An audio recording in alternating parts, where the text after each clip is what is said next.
Kita ke informasi lain, saudara. Tim SAR gabungan menyelamatkan 2 WNA yang terjebak di kawasan pantai Padang-Padang, Badung, Bali. Mulanya 2 WNA itu menyusuri pantai dan menyadari laut pasang dan akhirnya terjebak.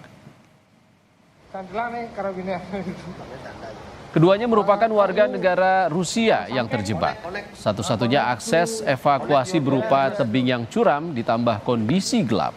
Akhirnya keduanya dapat diselamatkan menggunakan teknik evakuasi di ketinggian dengan menurunkan 1 personel menggunakan tali dan 1 persatu korban dibawa naik.